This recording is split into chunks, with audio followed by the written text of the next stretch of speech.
Any thoughts, questions? Any other questions then? I have given you the best, all of the ideas of what you need for your wholesaling package. All right, I wanted to teach this to everybody because I feel like it's lacking. What I see is it's lacking right now. Any questions? Any other questions outside of that for wholesaling?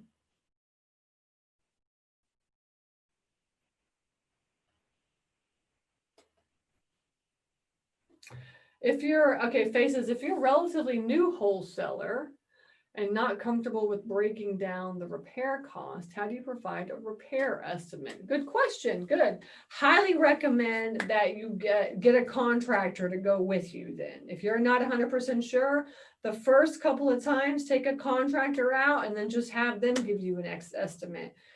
Just tell them, look, I'm looking at buying this house. What would the estimate be? And they could just kind of eyeball. I know I can eyeball a house and give like a quick estimate, right? And then Mina says this as well too. So highly recommend, if you don't know how to do repair estimates, number one, you either hire a coach to teach you and help you, right? So hire somebody that will actually show you and teach you how to do that.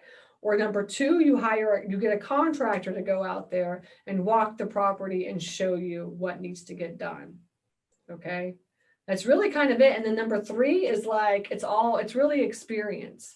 The first couple of times that you do it, of course, you're not going to know. So you need to take an expert to tell you and show you what to do. I mean, that's just how it is, right? The first couple of times that you do something, you either do it yourself and it's trial by error, or you hire an expert to teach you and show you what to do.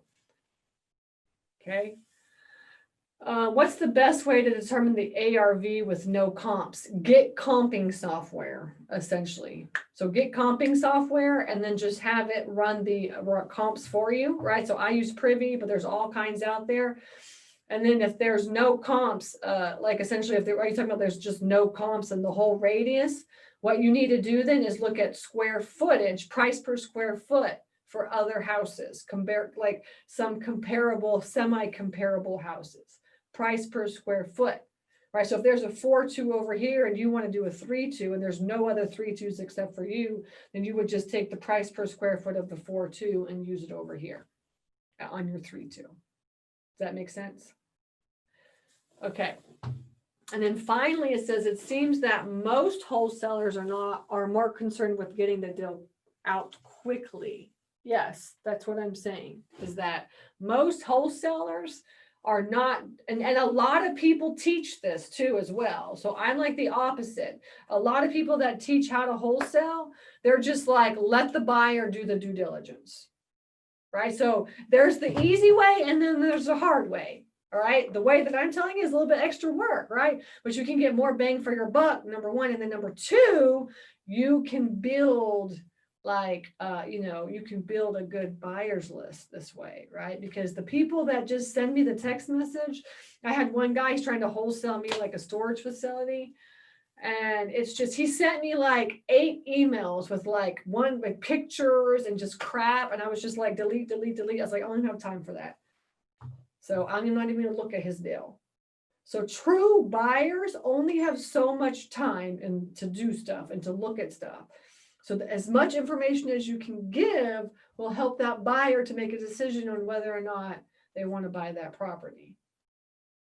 Right. But I see a lot of people kind of going towards the easy route instead of the hard route. But I'm telling you, you'll make more money and you'll build a better buyer's list if you do it this way. Okay. What else? Who else? That's good questions. Good. Any more other final questions? Anything else about wholesaling or anything right now? Is lender money available for wholesalers? It's called transactional funding. Transactional funding. And what they do is they will loan you the money for anywhere from like 24 hours to like 7 days or something like this. And they charge you like a percentage. Like if it's like shorter to longer, it takes, but it's really not that much. It should be anywhere from like 1 to 3%. Okay, but there's definitely transactional financing out there as well too. Okay, so highly recommend, and that's to help you double close. So let's just say you are going to make 20 grand on a deal and you don't want the buyer to know you're going to make 20 grand, right? So if you put it under contract for 20,000 and sell it for 40, then like I would double close that is what I would do. Okay. And then that way so that means you have to borrow the money to close the 20K and then sell and then, and do a double close. And then you make that cut in the middle, but nobody knows, the buyer doesn't know and the seller doesn't know how much money you're actually buying and selling it for. It's called double closing. You need your own money in order to do that. Okay. Okay, good. Great questions. Any other final questions? Anything else? Anybody out there? Anybody need some help with?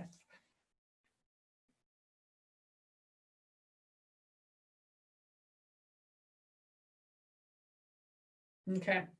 All right, cool. All right. Well, thank you all. This is a short and sweet session, but thank you all for hanging out with me. And I will see y'all at the next one. All right. All right. I will take care. You guys have a happy Thanksgiving. Okay. Bye.